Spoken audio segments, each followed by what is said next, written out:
Welcome to another edition of Cannabis Health Radio. I'm Ian Jessup. And I'm Corey Elland. Our guest today has battled numerous health issues, including anorexia and fibromyalgia. Over the last 15 years, she's been on pharmaceutical medications, but started using cannabis in June of this year. Joining us from Summerland, British Columbia, to tell us her story is Kim Ratcliffe. Kim, good of you to join us. Thanks very much. Thank you for having me. Kim, take us through some of the health issues you've been dealing with over the years. Well, as you mentioned, I had anorexia. I am fully recovered, and I have been for over 15 years. I had my eating disorder on and off for over 20 years. And I also have, as again you mentioned, fibromyalgia, chronic fatigue syndrome, IBS, interstitial cystitis, osteopenia, osteoarthritis, back pain, insomnia, migraines, just to name a few. I could go on, but I think people will get the gist of it. Boy, Kim, you're a mess. I am a mess. How did all of this happen? The anorexia was something that started when I was in my teens, when I was 16 years old, and I just really didn't know what it was. And it just came to a boiling point when I was in my 30s, and I got very ill and needed hospital treatment and obviously recovery after that, which took me about 5 to 7 years to fully recover from it. Along that road, I seemed to have developed the chronic fatigue, and then came the fibromyalgia. I've always had the back pain from a car accident many, many years ago. I broke my tibia plateau, and that was when I found out I had osteopenia. And migraines I've always had as well. And insomnia, I don't think I have slept probably in over 30 years as a normal person would, whatever normal would be. So your sleep is interrupted at night continually because of the pain and discomfort? Because of the pain and the discomfort. The interstitial cystitis, I'm not sure if a lot of people are aware of what it is. And the best way for me to describe that is that the bladder has a layer. I call it the gag layer. And with that, the acid from my urine eats away at that layer. So what happened to me was very lucky because my half-sister has it, and I was diagnosed very early. But it does come with a lot of pain. And so since then, I use a pharmaceutical medication for it, as well as having 2 operations a year just to keep me where I am today. And I know that without those 2, I would most likely be wearing a bag right now.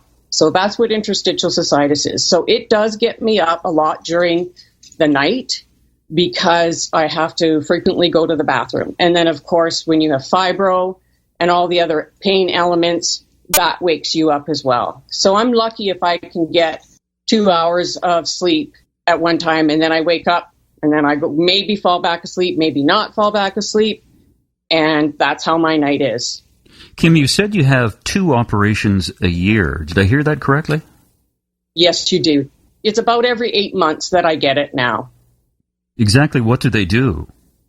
I call it a dilation and cystoscopy. So what they do is they go in, and I always say, because it's easier for people to understand, is they blow up my bladder. So when I first go in, I can only hold maybe 150 cc's at a time. And then when they go in and they expand the bladder to about 650 cc's, it gives me relief. It gives me a little bit more time where I don't have to go to the bathroom as often.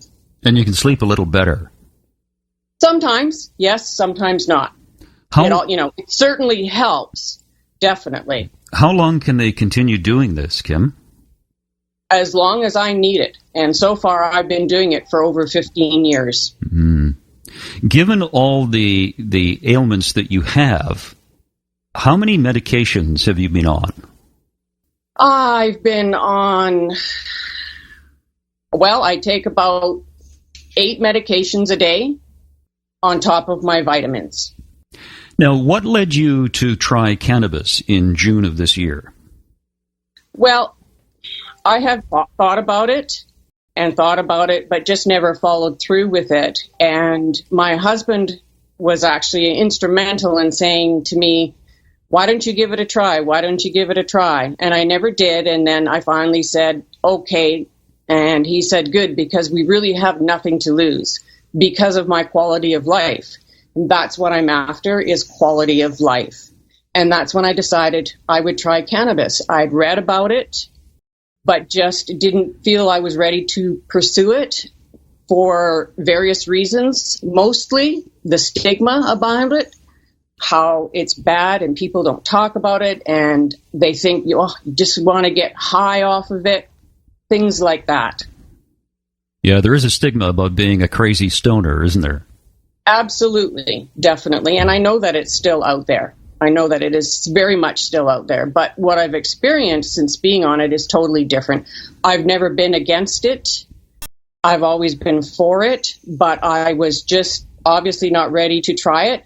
And I got to a point where this spring I was in so much pain, using double the pain medications that I was using. Yes, narcotics. And I just couldn't do it anymore. I didn't know what else to do. I didn't know what else to try. What type of cannabis were you taking? Was it a tincture or an oil? It's oil that I'm taking. Okay, and what was your experience with it? When I first tried it, it's CBD oil that I first tried, and I started off slowly with it, and I didn't feel any different with it at all. I was still taking all of my pharmaceutical medications, and I didn't know what to expect. I didn't know how I was supposed to feel with it. I didn't know if I'd even notice a difference in it. You know, many people have asked me since being on it, well, how do you know that it works? And I can honestly say that I don't really know that it did, because I still take the pharmaceutical medications. But knowing what I know now from way back in June, I know that it definitely works. And you started in June, but how long did you take it before you decided to stop? I took it till about the first week in November, and I got to a breaking point where I was just crying for 2 or 3 days because I just couldn't take the nauseousness anymore. I couldn't take being no energy anymore. I just couldn't do it. I was just so stressed with it. And so the doctor that I am seeing that is helping me with this had suggested go off of everything for a week, see what happens, and restarted it. And that's what I did. And now knowing that most likely what happened was I rushed it. I wanted instant relief from this, like you would get if you took a Tylenol. In an hour, you would normally feel better. I realize now it doesn't work that way. So I increased it far too fast for me. And I ended up with the results that I've been having, which was the nauseousness, the lethargic, no energy, as well as the sinuses that were affected by me. And what I mean by that. Sorry to interrupt, but I'm wondering. Quite often we'll see with cancer patients who are start taking cannabis, or not even just cancer patients, MS, Lyme, etc., where they'll go through a period where they seem to go backwards instead of forwards, and more often than not, what's going on is a bit of a herxing reaction or detox. Yes, and I'm also wondering too, because at that time I was still taking gabapentin. And I decided, well, that would be the first medication that I could throw out of my system. And I went too fast with it, and I went off of it too quickly. So there's probably a numerous amount of things that may have contributed to how I was feeling. But I also knew that cannabis was working for me. I could see a difference in my pain throughout the day. I could see a difference in my swelling in the morning. I could see so much benefits from it, especially with the irritable bowel syndrome. Within maybe 2 weeks or less of taking it for the very first time, my irritable bowel symptoms were gone. Great. Yeah, that's amazing. That's really good. So, very amazing. Yeah, it sounds to me like intuitively you knew it was working, but you were taking a bit too much. And as Corey said, you were experiencing this Herxheimer reaction, which is a detox, and it was making you feel unwell. Does that make sense to you? That definitely makes sense to me. And I mean, I didn't know any of it. Like I said, I didn't know how I was to feel. I would go on the internet searching for the symptoms that I was having, and there are lots of wonderful websites out there, but when you go to these big, large website pages, they're full of information, but you go there like I did, and I don't even know where to begin. Don't even know what to look for, and it was so overwhelming. And so because I have my eating disorder website page, that's when I decided I would start a new tab on there, calling it My Cannabis Journey. So how long did you go off cannabis? You took it starting in June, and how long were you on it and then stopped it? I was on it until probably the first couple of weeks, well, maybe about a week into November, around and about there. And I went off it for only 1 week. Within 2 days of being off of it, the nausea was gone. My sinuses seemed to be better. The pain was definitely back. The swelling was definitely back. I wasn't sleeping anymore. And I went back on it a week later. We did an interview yesterday with Juanito, a fellow in Croatia who had MS symptoms, and he was taking cannabis oil and high THC, and he was sleeping a lot, and his mother was giving him a bad time, but he said when he stopped it for 24 hours, the next day he felt fantastic. Yes. And so I see some parallels with what you're doing. I can certainly relate to that, because since being back on it, which will be about 3 weeks this Wednesday, I have not experienced any nausea. I'm not experiencing anything else. My irritable bowel symptoms were back just before I went off of it. Within 2 days of being back on the CBD oil, 4 doses, a very small amount, 0.3 milliliters. Within 4 doses, my irritable bowel symptoms were completely gone. And how long did you have irritable bowel? I've had that over 15 years. Wow. And you take just 0.3 milliliters 4 times a day? No, I take 0.3 milliliters at 12 p.m. and about 8 o'clock at night. And just this week, I've added a bit of THC during the day at the 12 p.m. one, and then at night I take 0.7 milliliters of the THC to help me sleep. Still taking all of my pharmaceutical medications, including all of my sleeping aids, and I just increase it very, very slowly. And that seems to be working for me right now. Now, my doctor also suggested at the time when I met with him to take it on an empty stomach, and I'm no longer doing that. I make sure that I have something in my stomach first, and then I will take it. Are you looking to, at some point, to wean yourself off of your pharmaceutical medications? Yes, I would love to get off all of them. But if I don't, I'm accepting that. That's okay with me. But that is my goal, is to get off as many of them as I can, especially the narcotics, and just strictly have cannabis. Do you have somebody advising you on how to take this? Like, where are you obtaining your CBD and THC from? Mostly it was from the doctor that I had and still am seeing. I've had a few conversations with some other people making suggestions here and there. Mm-hmm. And so not knowing anything, and that includes the dispensary that is local in our area.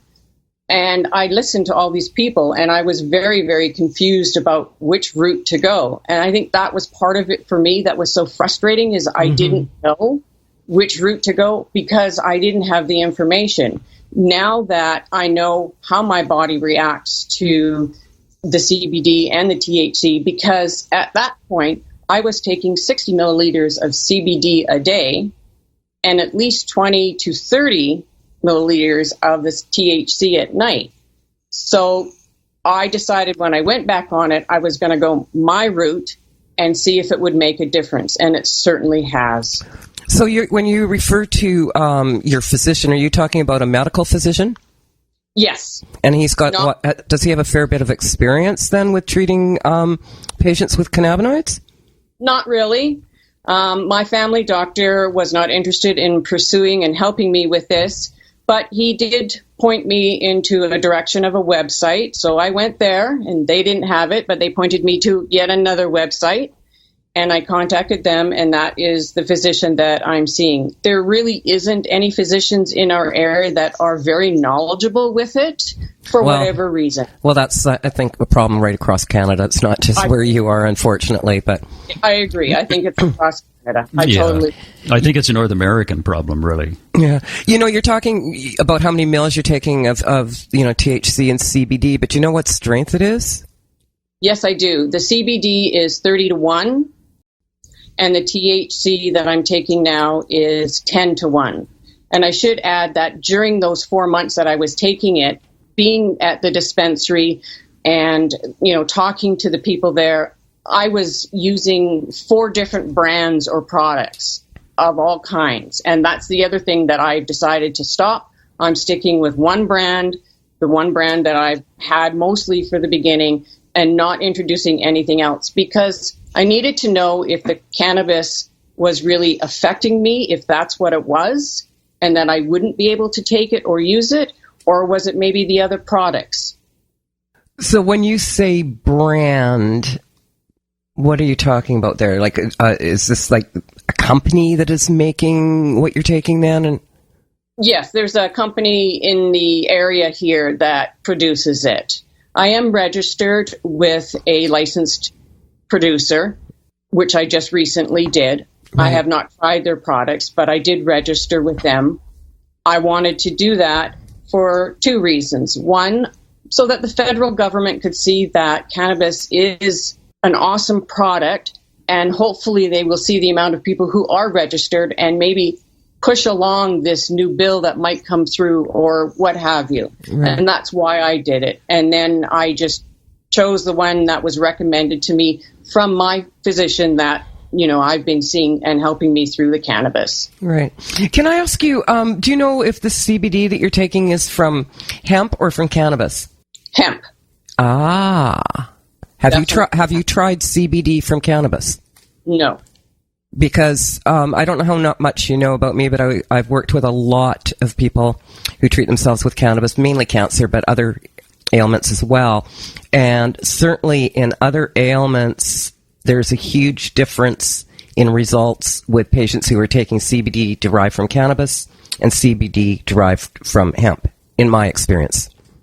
And you see, I did not know that. Okay. And the ones that I'm taking now, it's actually the sativa, because I know there's sativa and indica, and it's sativa that I'm taking. So I didn't know that, Corey. Oh, interesting. And sativa, too, can come with its own issues sometimes. For example, sativa is energizing, so you don't want to be doing sativa if you're going to try and sleep. Exactly. So. Corey, let me ask you, what's the difference between hemp CBD and cannabis CBD? Okay, I'm not a scientist. No, we realize that. But, with cannabis CBD, you've got the entourage effect, because you've got, the other components that make up cannabis in there in small amounts, terpenes and flavonoids, etc., that you don't have with hemp. I just saw a red light when you were talking here, because I'd like to see you have a whole lot more success than you're having. It's sounding to me like you are having success, but on a pretty minor scale. And when you were speaking, it reminded me of a conversation I had with Dr. Janet Sweeney in Colorado, and I was all excited and telling her about several friends of mine who had some really horrible arthritis and how well they were doing after only a week on CBD. And she said, "Oh, are you sure it's not the placebo effect sort of thing?" And I'm like, "No, I'm positive. I've got 10 different people." And she said, "Oh, because we've been given CBD here to, a number of people with arthritis with no effect whatsoever." Wow. And that's when we discovered that the CBD she was referring to was from hemp, and the CBD I was referring to was from a strain of cannabis called Noodle. Okay. That, like I said, that I've not heard. The THC that I am using is from the same licensed producer, and, it's mixed with coconut oil. So, but it is the sativa one as well. Okay, so do be aware that that's energizing, which is great for the daytime, but maybe not so much if you're going to try and sleep. Exactly. And that's something, that I would like to try is the indica at night, because I know there is a difference with it. And both of the THC, there's, quote, a daytime one and a nighttime one. They do have the terpenes, or however you want to pronounce it. Says that on the bottle there. It's a real learning experience, this, isn't it, Kim? I mean, I'm sitting here listening to Corey and thinking, wow, I didn't know any of that stuff. And neither did I. That was great information. I didn't know it. It's been an amazing journey so far. Nothing what I expected, but I didn't know what to expect. Like I said, using the Tylenol for a headache, I wanted instant relief. I was, trying to find personal stories, and I couldn't seem to find anything. None of my friends that I knew were using cannabis, or if they had, wasn't discussed with me at all. So it's definitely been quite the journey. It's been a very much a learning experience, one that I don't regret of any sort at all, because it's taught me a lot about cannabis as well as my body. Right. How does your doctor, the one who said he didn't know very much about it, how has he reacted to you taking cannabis? He was really all for it, but he just, his excuses were, well, I don't have enough information, or I don't want to sign my name to the piece of paper, all of the stereotypes. And I know that Dr. Hepburn has talked about that as well. And when I told him that I was using it and I was on it, and I see him every couple of months just for my regular medications, he's very happy that I had found something that will hopefully work for me. Oh, that's good. That's good to hear. Has the cannabis at all helped you with your bladder issue? I can't say that it has, no. But I have so many health issues that, which one do you pick first, sort of, to go with? And when I restarted it again, that's what I thought about. Which one did I want to start off with? And the first one for me was lessen my pain and lessen the swelling. I can go another few months if I have to without sleep, but I wanted to let the pain and the swelling go down throughout the day. And that's what I was focusing on.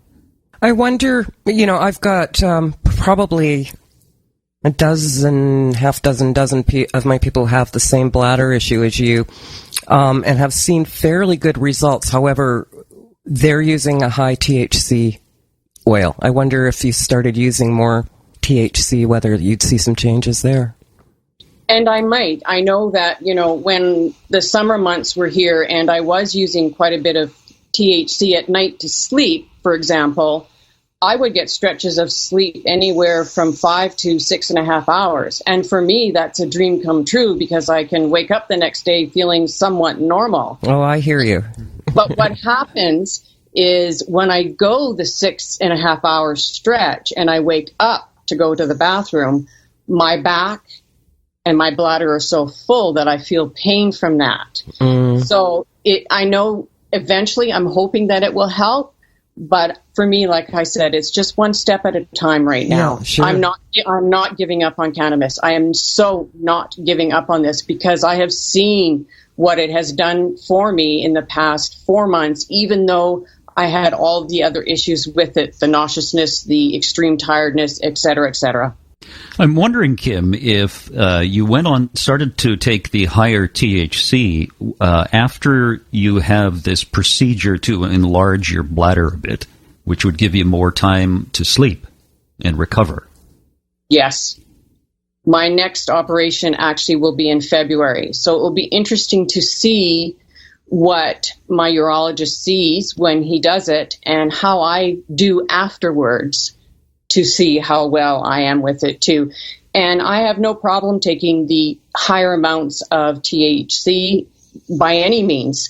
I'm here as a human being who wants cannabis as a medical way of dealing with my life, to give me quality of life. I'm not here to get high. I never have been wanting that. Although in experimenting with the doses through those months, yes, I have been, but I just want to be able to see, what's going to happen.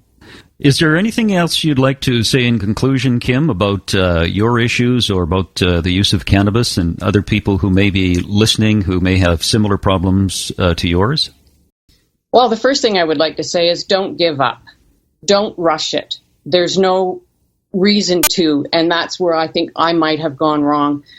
Continue to take your medications as you do until you feel comfortable, because we all know our bodies. So until you feel comfortable, you're ready to not take them anymore. Believe that cannabis does work. And I would much rather take cannabis than taking these pharmaceutical medications because of all the side effects from them. Great. Kim, it was gracious of you to do this and to talk about some of your issues. We greatly appreciate it. Thank you very much. Thank you very much. And my website is Eating Disorders, Recoveries Possible. .weebly.com. That's my eating disorder website, but like I said, I do have a tab on there that I am now doing my journey with my cannabis. Great. Thanks, Kim. Thank you so much, Kim. Thank you very much for having me. Okay, you take good care. You too. Before we leave you, dear listeners, I'd just like to say that Cannabis Health Radio is supported by our listeners. Corey and I would encourage you to go to the donate page on our website, cannabishealthradio.com, and make a pledge. You can make a one-time donation, or you can become a monthly supporter for as little as $3 a month, the price of a cup of coffee. And we thank you for your support. Wherever you are in the world, thanks for listening. We'll be back again tomorrow with another edition of Cannabis Health Radio. You've been listening to the Cannabis Health Radio podcast. Visit our website, cannabishealthradio.com, and follow us on Facebook and Twitter.